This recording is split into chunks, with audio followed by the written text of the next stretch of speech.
Assalamualaikum warahmatullahi wabarakatuh. Perkenalkan, nama saya Firza Maifaya dari kelas 11-7 nomor absen 11. Di sini saya akan menyampaikan rangkuman materi yang sudah disampaikan Bapak Dr. Ling Ahmad Qosim dengan tema hidup sehat berkelanjutan dari aspek kebersihan, pengelolaan sampah, dan makanan.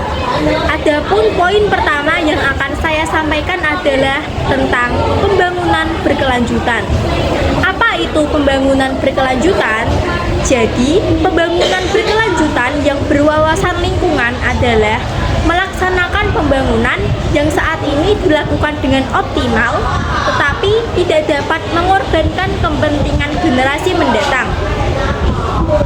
Prinsip dasar perlindungan dan pengelolaan lingkungan hidup adalah dengan menjaga lingkungan hidup, misalnya udara, air, lahan, dan laut tetap dalam kelestariannya sehingga dapat dimanfaatkan untuk aktivitas kehidupan seluruh warga negara.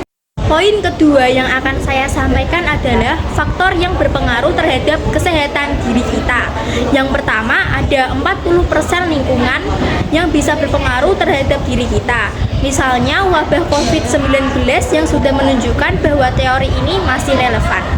Jika di suatu lingkungan ada yang terkena COVID-19, maka wabah tersebut tentu dapat menyebar di lingkungan itu. Lingkungan jika tidak sehat, maka kita tidak bisa sehat, dan ini masih bisa berkembang.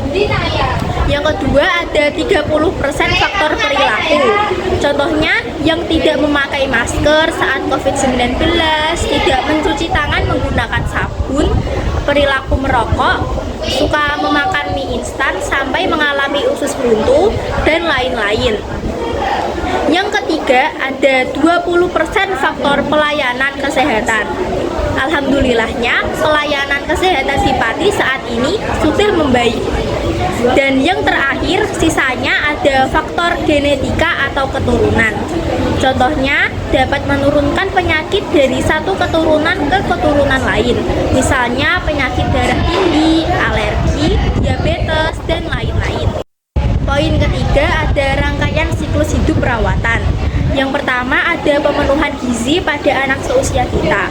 Apa yang dibutuhkan tubuh kita harus kita penuhi.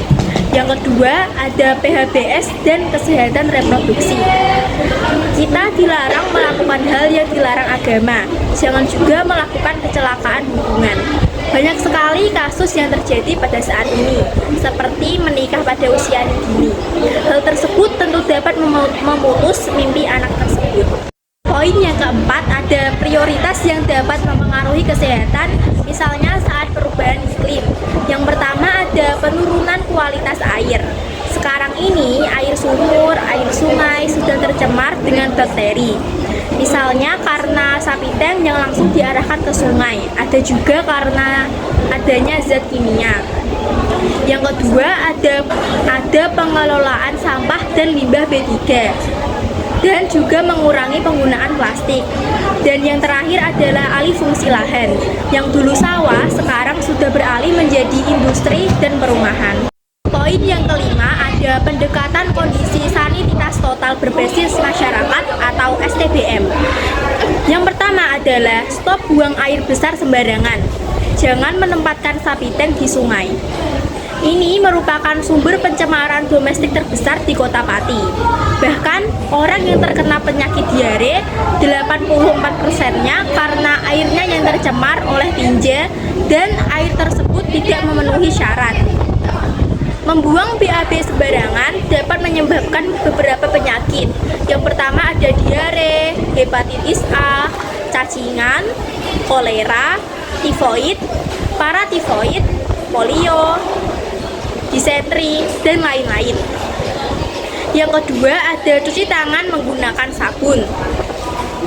Dari hasil penelitian ditemukan cuci tangan sebelum makan lebih sedikit daripada setelah makan. Yang ketiga, ada pengamanan air minum dan makanan. Yang keempat, ada pengelolaan sampah.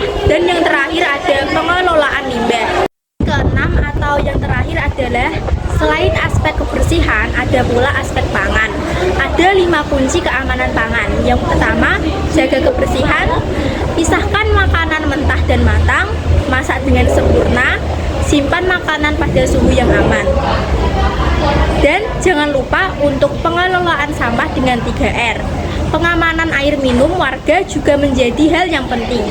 Syarat air layak minum adalah yang pertama dari fisiknya, tidak berasa, berbau, ataupun berwarna. Yang kedua dari segi kimia, dan yang terakhir dari mikrobiologi atau mikroorganisme.